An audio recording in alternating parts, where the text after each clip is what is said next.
Okay, everybody, how are you doing? Today is day 2 of the Intermittent Fasting 14-day challenge. I hope everybody had a great day yesterday, and hopefully you're thinking, hey, this is not that hard. I mean, if you really want to get into the hard stuff is when you start looking at water-only fasting. But even after the 4th day or so, when your body gets used to it, it is a lot easier.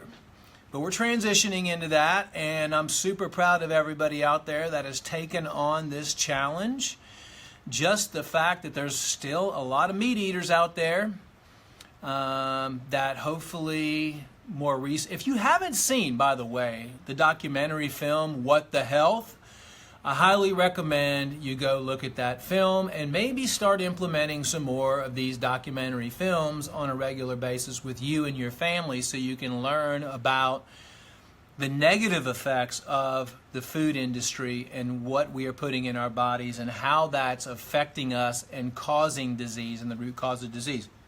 Thank you so much for taking the time and effort out of your day, out of the year, for everybody that has the New Year's resolutions that they want to move forward in a positive direction with their health, with their mental acuity, with their spirituality. I mean, let's all change the world. Let's all just really focus on our health and our environment in which we live. It's all comes down to the environment in your home, your office, what you put in your body, and how happy you are and how loving you are and what you give back to society.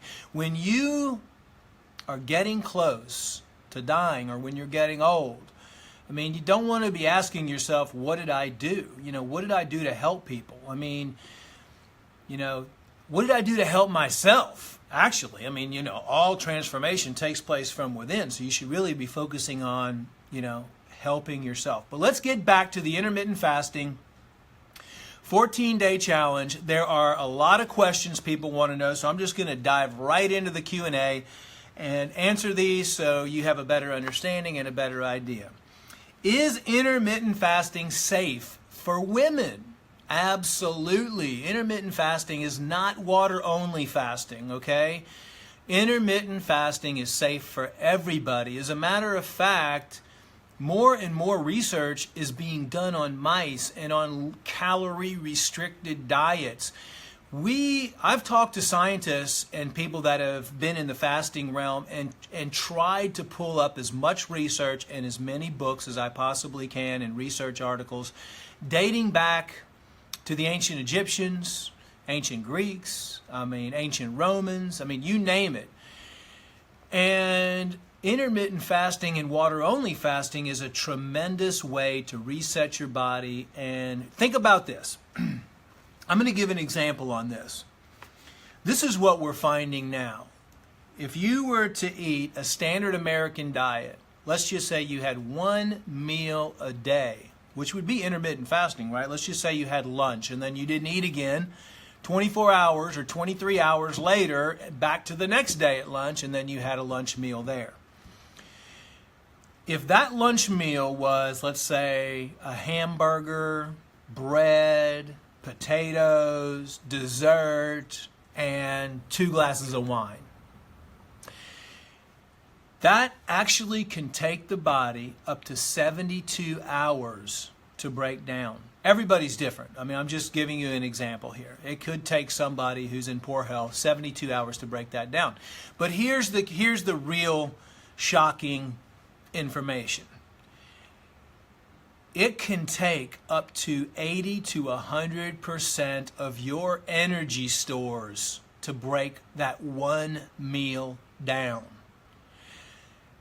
Now, if you have people eating 3 meals a day, standard American diet, and snacking in between those meals, can you imagine? We're on negative energy, basically, and this is how you age, and this is how the disease process starts. If 1 meal a day, standard American diet, can take 3 days and 80% of your energy stores, what about 3-4 meals a day? So if that's going to be 150% of your energy stores. Can you see how we're degenerating every single day instead of regenerating every single day? So is intermittent fasting safe for women? Absolutely. Is intermittent fasting safe for everyone? Yes, pretty much it's safe for everyone. Now, my disclaimer, children, pregnant women, I would not go on any type of calorie restrictive diet. If you're on multiple pharmaceuticals, if you have diabetes, do your research out there. I don't want to just say, oh, intermittent fasting. Now, when we start talking about water-only fasting, that's a whole nother story.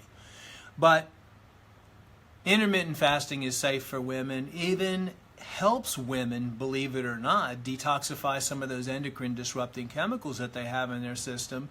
And it actually has been shown to kind of help balance out your hormone levels, your mood, even during your menstrual cycle. So that question, I'm going to cross off the list. Of course, make sure you do your own research.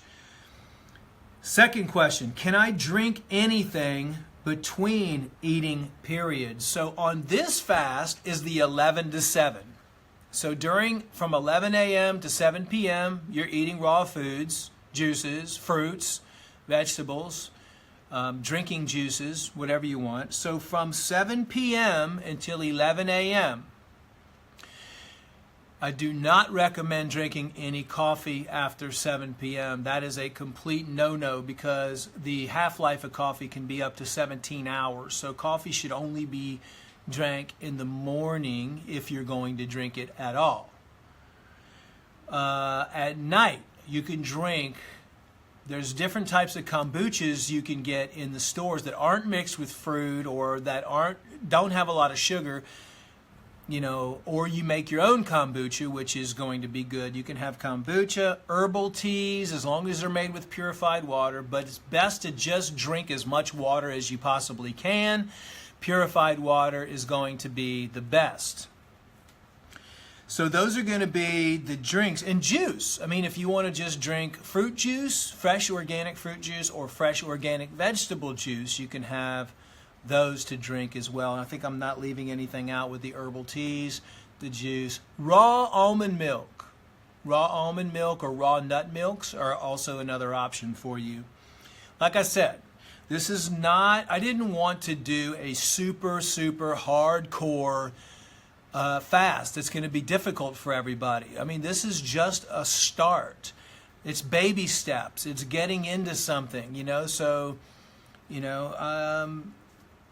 you're still going to be doing really good just with the 11 to 7 intermittent fasting. I mean, so I'm not even restricting and just saying only water between 7 p.m. and 11 a.m. And it's best, obviously, since you're going through this detoxification, you're going through this change in lifestyle, if you don't drink any alcohol at all. I mean, so I'm not condoning anybody drinking any alcohol during this 14-day period. So that's what you can drink during the eating, between the eating periods. Next question, why do I get cold while fasting? Not everybody gets cold while they fast, especially during intermittent fasting. It just depends on the weather, it depends on your metabolism, it depends on your adrenals, it depends on how your body's working.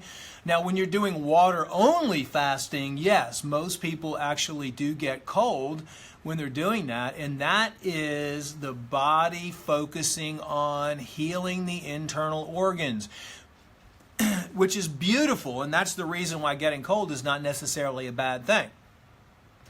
You want your body to focus on healing the areas that need healing the most. And most likely that's going to be the gut, the liver, the heart, cardiovascular system, joints maybe. Your body's going to just randomly pick the area with the lowest energy, and it's going to start focusing on that area first. That's why everybody's different when it comes to healing the body and addressing the root cause of the problem. So that's usually, in most cases, why people get cold, is because the blood is being utilized in different areas of the body's systems for healing. And so on the periphery, your arms and your feet and all that, there's not the blood flow might be slowed down a little bit, so you might be a little bit cold. Just make sure you wear a sweater or something like that to keep that body heat in. You want to kind of be a little warmer when you're doing intermittent fasting or any type of cleansing programs than you would be in a state of, being in an area or keeping your body cold.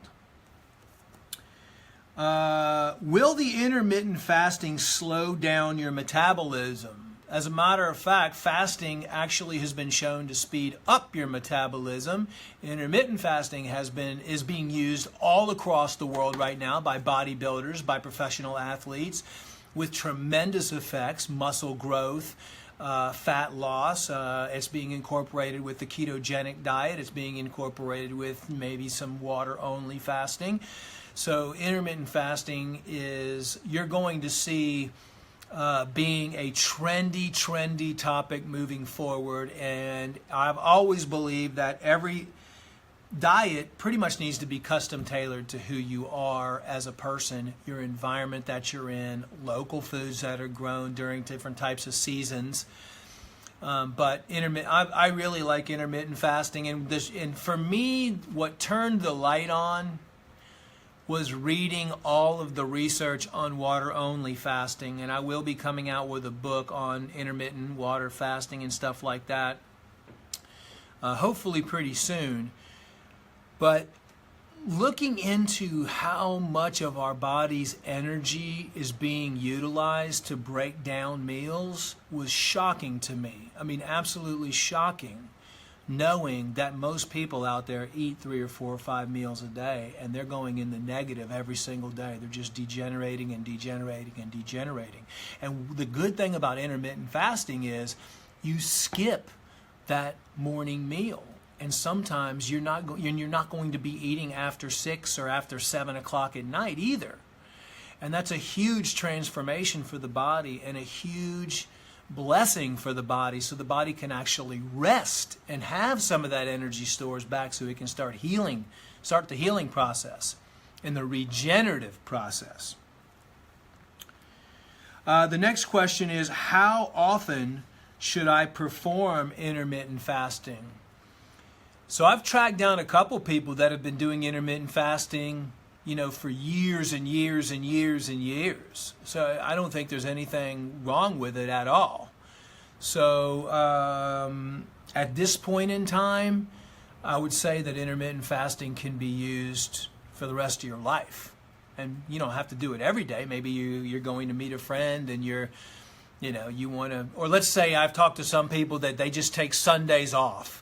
And they love to go out with their family and have a big Sunday breakfast or a Sunday brunch and after church and a dinner on Sundays. And then they do intermittent fasting from Monday through Saturday. Some people do intermittent fasting Monday, Wednesdays, and Fridays. It's up to you. Just know that the least amount of food that you eat and the better quality of food that you eat, organic, or growing your own food would even be better, it's all an energy-saving, energy expenditure system. I mean, the more crappy food that you eat, the more your body's going to have to work, and the more that food can turn into, the proteins can turn putrefactic, the fats can turn rancid, and the carbohydrates can ferment. Can I still take my supplements during this program? And yes, you can. Great question. You can continue with all your supplements during this. As a matter of fact, I mentioned that I'm doing a liver cleanse right now. I've been taking oxy powder every night. I'll take it tonight, and I'm going to do a liver cleanse, maybe even 2 liver cleanses in the next 14 days or 13 days. So it's a great opportunity for you to take advantage of these other cleanses. I've been sleeping with the detox foot pads on the bottom of my feet starting last night and the night before. So anytime you can give your body any detoxification or any rest from the environment in which we live, you're doing really great things. So you can still take your supplements while you're doing this. Is this going to affect my blood sugar? With intermittent fasting, and since we're doing a raw food diet, which is going to be tons of fruits, vegetables, raw nuts, seeds, juices, you should not have, or you should not notice any changes in your blood glucose levels, your blood sugar levels. If you are maybe having a little bit of weakness, it usually takes 24 to 36 hours to go into ketosis. I have not had, it's not to say that it can't happen, okay? But even with water-only fasting, thousands of people do that every single day, and my blood glucose levels got down to 40, which the medical system would have said I was in a coma, hypoglycemic coma, and I was going to die. Just goes to show you that you just can't believe everything that you hear, and that you really need to have an open mind to anything and just ask yourself questions. What is the best food that my body wants to eat? What does my body want me to drink? It's just, you just have to take everything back to simplicity. Some people might have some fluctuations in their blood sugar. I'm not going to say it cannot happen, but what I'm saying is most likely, since we're not restricting food completely, and you're only going from 7 p.m. to 11 a.m. without any food, if you do feel like your blood sugar is starting to, you do feel a little dizzy or whatever, just eat a piece of fruit. It's no big deal. Like I said, this is not a super strict, super regimented program. It's just an introduction for people to try intermittent fasting, and you still have food to eat, okay? But that doesn't mean you pig out on stuff all the way every hour from 11 to 7. You're just, defeating the purpose. But even if you were to do that on raw foods, you're still doing 1,000,000 times better than not taking in any of the harmful cooked, processed, microwaved, meat products. What should I eat after my fast? Well, hopefully you'll continue on with intermittent fasting. That's what I'm going to be doing, and that's the best thing for your body. And you should be eating the same stuff that you're eating during the intermittent fast. You can kind of go back to nice soups and some steamed vegetables and some cooked foods here and there.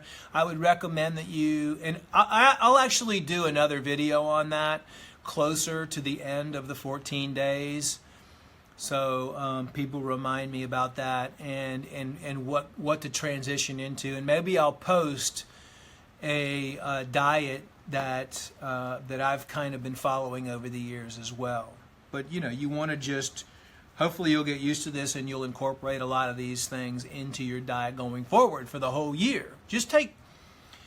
It's easier to accomplish short goals. That's why even if you're doing this, you should just say, take it one day at a time. Just forget about the whole 14-day thing and just take it day by day. That's what I was doing when I was doing my water-only fast. And if you want to watch those videos on our YouTube channel, Global Healing Center YouTube channel, I highly recommend it. There's a lot of good information on there. It wasn't just following me around and just me talking, but I was actually giving research during those videos. So I would recommend that you go watch those if you're interested in learning more about fasting and what you should eat and how you should break your fast. Is one type of fasting better than other types of fasting? There's still a lot of research. Right now we're in the beginning stages of actually doing scientific and documenting people that are going through water-only fasting and intermittent fasting. There's not a lot of information on this. There was never a lot of information. None of the main Ivy League schools or universities have done any type of long-term or short-term studies on fasting, intermittent fasting. I take that back. Now you have Dr. Fung up in Canada. You have Dr. Alan Goldhammer out at the True North Health Center. We are in the beginning stages of, you have Dr. Thomas Seyfried at Boston College that's doing research on calorie restriction, ketogenic diets. So just now we're starting to realize the effects. But again, everybody has different effects. Everybody's body's different. It might be different if someone does the exact same intermittent fast if you're 40, if you're 30, if you're 20. But we do know for a fact that calorie-restricted diets and intermittent fasting is beneficial. I mean, there's no doubt about that. So that's all I'm going to talk about in this session. I might do another session today. I might not. Keep your questions coming. Congratulations, you're on day 2. I wish you the best. If you have any other comments, please feel free to post those. And I wish everybody a great, happy, and healthy day.